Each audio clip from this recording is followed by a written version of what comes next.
আছেন, আমার কথা শুনতেছেন, আমাদেরকে আপনাদের প্রতিপক্ষ সবসময় ভাববেন না। আপনাদেরকে একটা নসিহত করে যাই, উপদেশ দিয়ে যাই, কল্যাণকামিতা করে যাই। সেটা হলো এই, আপনাদের অনেক ভুল আছে, এটা তো মানেন। ভুল ত্রুটি সবার থাকে, আমাদেরও ভুল আছে। আপনাদের সবচেয়ে বড় ভুল বিগত 50 বছর ধরে যে ভুলটা আপনারা করে আসছেন, আশা করি এইবারের এই হোঁচট খাওয়ার পরে একটু হুঁশ আপনাদের ফিরবে। আপনারা সেই ভুলটা সংশোধন করার চেষ্টা করবেন।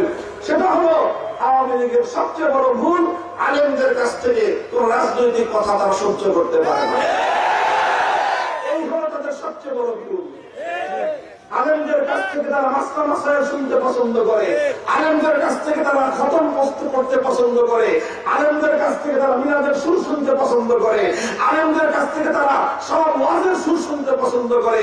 কিন্তু আলেমরা যখন রাজনৈতিক কোন মতামত দেন, কোরআন সুন্নাহর আলোকে যখন রাজনৈতিক কথা বলে, তখনই আপনাদের মধ্যে ডাক্তারদাহ শুরু হয়।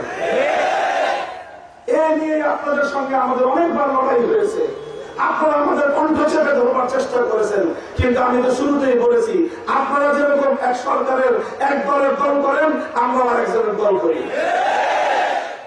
আমাদের পূর্বপুরুষ আল্লামা ফরিদপুর রহমাতুল্লাহ আলাইহিকে সদর সাহেবের কণ্ঠকে সে যুগের স্বৈরাচারীরা বন্ধ করতে পারে নাই, রুদ্ধ করতে পারে নাই।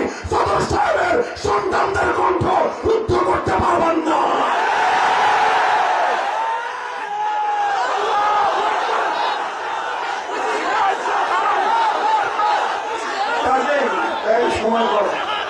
কাজেই আমার এই কথাটা যদি আপনাদের কাছে ভালো মনে হয়, যে না এই কথাটা একটা ভালো পরামর্শ দিছে, আগামী দিনে আবার হয়তো আপনারা রাজনীতিতে পুনর্বাসিত হবেন, তাহলে এই ভুলটা সংশোধন করে আইছেন।